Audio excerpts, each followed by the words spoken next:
Hello, welcome back to my YouTube channel. I would like to express my gratitude to all the subscribers, especially those who have been consistent supporting this channel. Mr. President! Mr. President, please don't let your name.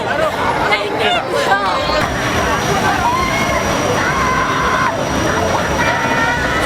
need Do you recall the incident with the lady who considered throwing her daughter during the opening of the Kampala Flyover?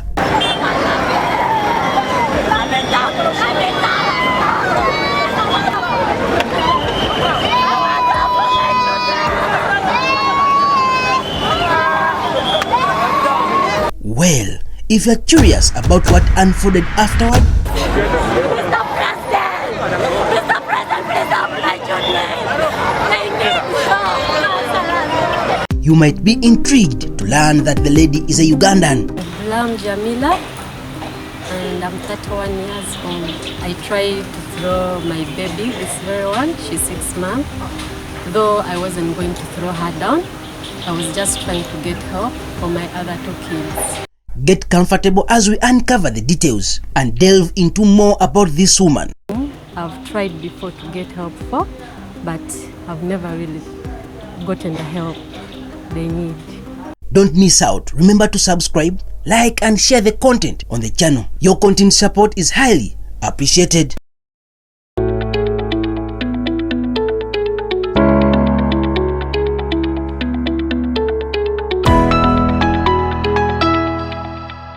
You can kindly introduce yourself and people get to know you. I'm Jamila and I'm 31 years old. I'm sure by now everyone has seen that viral load of the flyover where I tried to throw my baby, this very one, she's 6 months. Though I wasn't going to throw her down, I was just trying to get help for my other 2 kids, whom I've tried before to get help for, but I've never really gotten the help they need.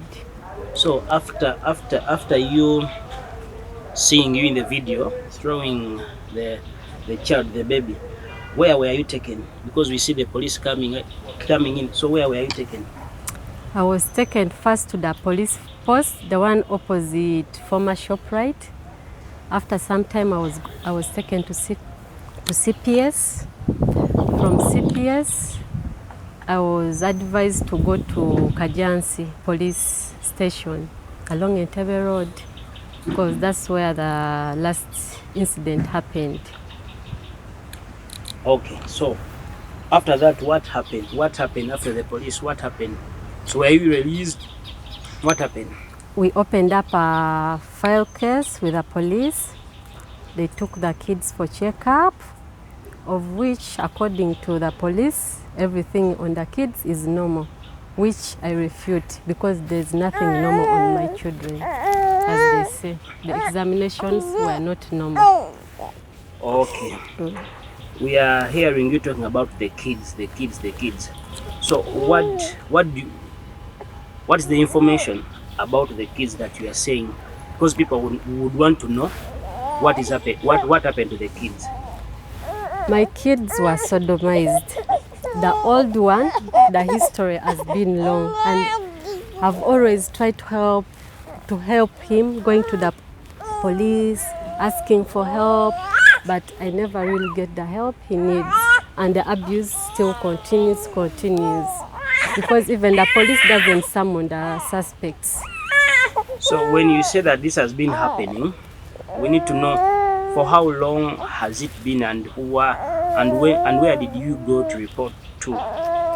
For the first boy, the first time it happened when he was 1 year and a half. I went to report to Chira police station. By then he had made 2 years. When I reported to Chira police station, I first took him to Kampala Independent for checkup. From there I went to Chira police station to report. They helped me. They took me to Nsambya police barracks for the surgeon. So in the surgeon's report, as I was explaining to him, I don't know if he misunderstood me or what, He wrote like it was, the abuse was between children and not adult to children. Yet I had said it was an adult doing it, not children. So when we went, so after the police surgeon wrote the report, she gave it to the police officer I went with. She took it back. The next day, I went to follow up the case. That's when I got to know the surgeon mixed up the story. Instead of like it was an adult, he had written the abuse happened between kids and kids, which is not true because the kids used to play well. I used to watch them while they are playing with other kids, and it was normal play among children. So she advised me we go back again to the surgeon. By that time I was heavily pregnant with my second child. So when I went home, I explained to my husband what happened. So it's like, how can like a professional make such a mistake? Why don't you just let that thing go and we change what? A house. So I'm like, it's okay, because it was even what? Christmas season. So he was like, it's not safe for you to be moving around heavily pregnant and a small kid, and this is a busy season. What if you maybe you go into an accident or something like that? Let's just what? Change the house and let everything go. I'm like, it's fine. So I let it go. We went to another place. So in that place where we went, the same thing happened. So I went back to report to police. So it happened in the new place, I went back and reported to the police. So when I reached to the lady where I was supposed to report to, she was like, you again? What is so special with your baby that you keep coming back here over and over again to report what? Sexual abuse. So what is that police now? Chira police station, yes. What is so special with your baby? Then I told her, why don't you check him? If I'm lying, why don't you check him? Then she brings in one lady, the one who went with me the first time for checkup, that they want to check the baby. So the other lady carries the baby. By then I'd already given birth. That was around sometime I'd already given birth. She carries the baby. She comes and handles my baby roughly, that she's trying to check him, of which you can't check him like that because by that time he's traumatized. He does not allow anyone to touch him. Then he checks him, says there's nothing wrong. I tell her, why don't you call other police officers and you what? You check him, many people. Then she said, I don't want many people to know about it.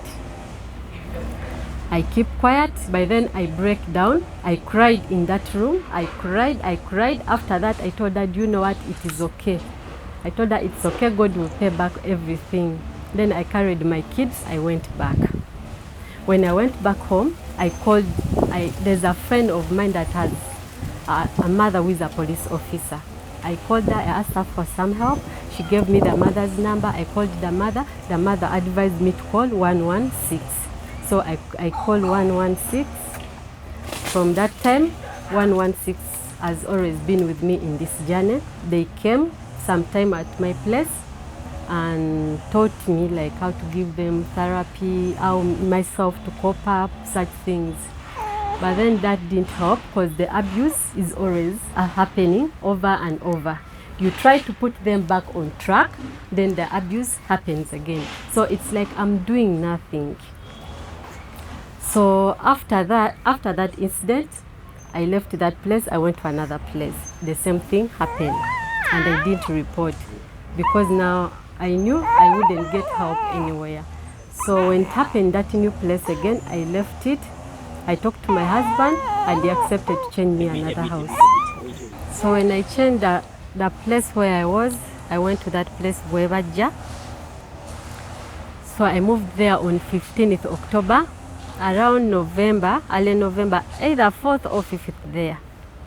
My old son starts telling me again, Mommy, Uncle touched my bum bum and Auntie also touched my bum bum. Auntie sat on my stomach and Uncle sat on my bum bum. So as he was still narrating, the small one comes in. Come, Mommy, come, I take you. Come, I take you, I show you. So he takes me, I follow him. Then he takes me to a neighbor's house, he shows me. He tells me, Uncle in that house, he's touched me bum bum. He's taken me in the bedroom and he's touched my bum bum. Insisted over and over. So when I went to look in that house, I was just outside. When I looked inside, there was a lady sitting on a chair and the guy was somewhere speaking on the phone.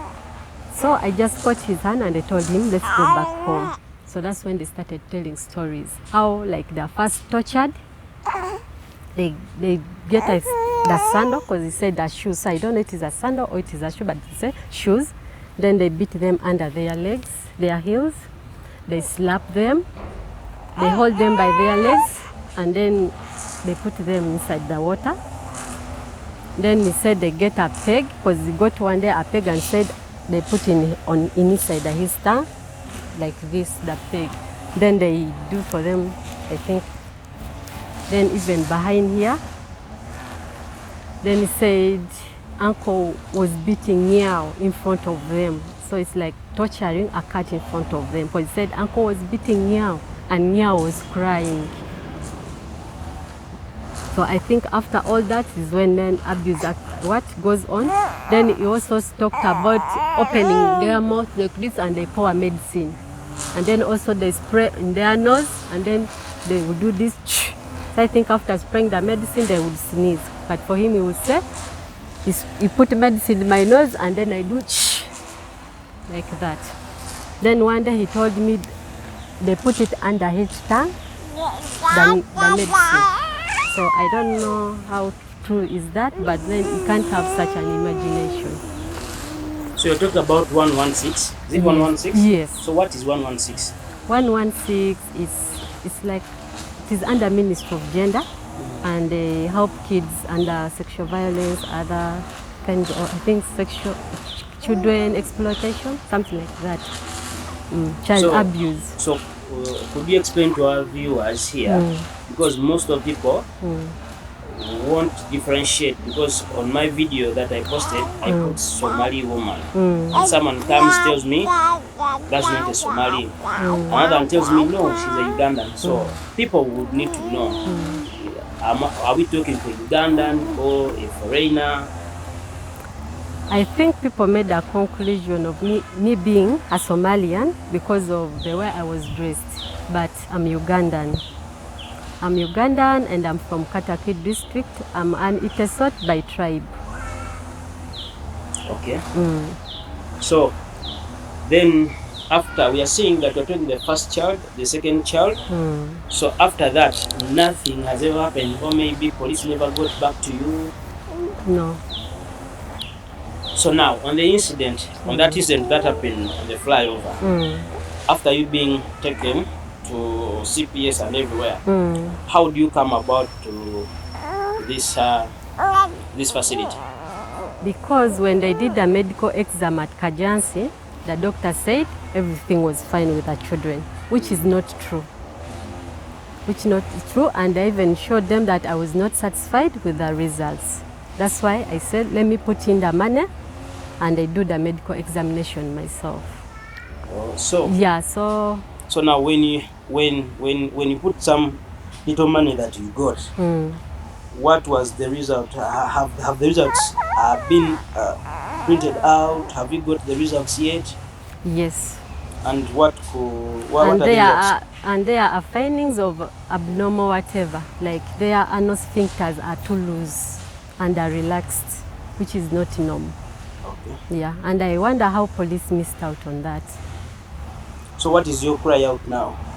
Justice for the kids. Justice for the kids, not only my kids, but for other kids, maybe whose parents are not aware, or whose parents are aware, but maybe they fear to come out, or they are ashamed to come out. But it shouldn't be a shame, because you're protecting your children.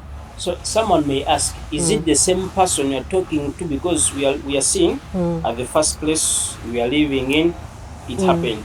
Then you shifted to another place, it also happened. Is it that same person that is following you, or? No, it is different people.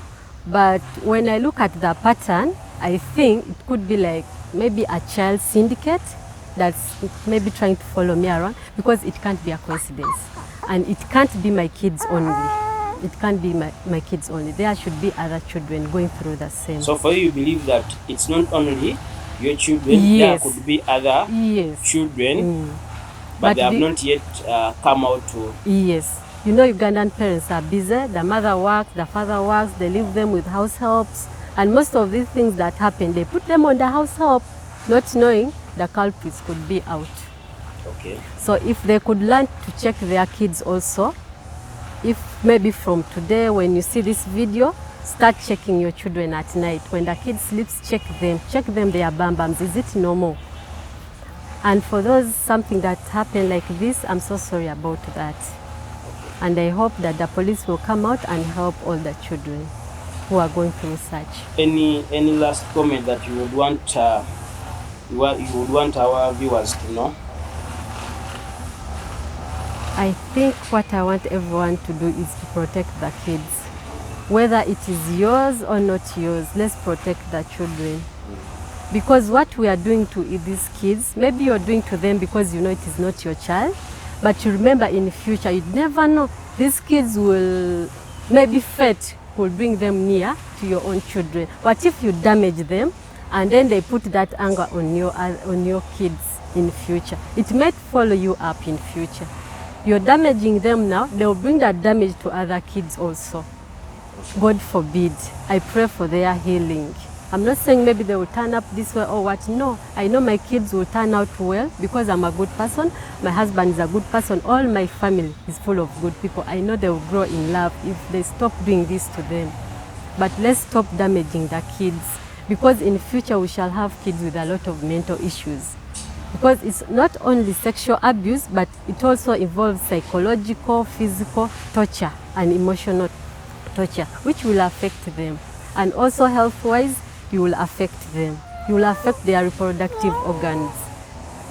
So my cry is, please stop it.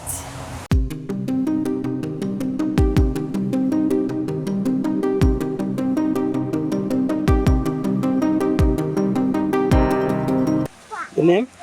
I'm Dr. Sematimba Henry. A number of things came to light when we interacted with these children. Because of the magnitude of the situation and the possible legal implications, the children were seen by a number of specialists.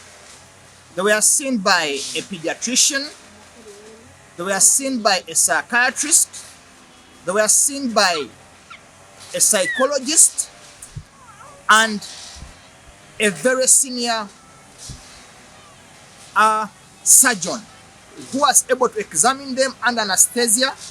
And all these various specialists were able to provide evidence that indeed the children were sexually abused. Yes. So you are saying that you made that report, so you found out that it was right. So what kind of advice would you give to parents out there? Because you never know, parents may not be able to have that chance to check out. So could you be able to enlighten more for the parents to know, in case I'm to check my child, what are those signs that could show me that this happened? Good. Now, for the children that are of age, 3 years, 4 years, these children talk. Even those that are not able to talk will also show signs that there is a change. They will touch their anus unusually, they will scratch the anus. But for those that can talk, will tell you, "Mommy, bam bam, mommy, bam bam." And if that is not one of the words your kids have been using at home, that is a very big warning sign. But in the event that the mother or the father is suspicious, there are some evident signs that can be looked for. For example, if you're bathing your child and the anal opening or the anus looks red, is painful, is tender, is itching, or the child begins to cry when passing stool, those are not simple signs. And interestingly, these children had almost all those signs evident in the photos we saw and in some of the physical examinations. Now, for the more specialized checks that the mother may or may not be able to see, the anal opening of a child that has been sexually or homosexually abused is widened. The anal sphincters are loose. For example, from my examination, we found that the anal openings of these children were close to 10 times wider than what a normal child should be. Now, these are not simple signs, and there is need for action. Yes, the bill passed in Parliament. What is next to see that the children are protected? And that is the question that comes out there. Who do they run to? In case they go to police and there is no help, where do they go? That is the question. Thank you. What could be the implications then?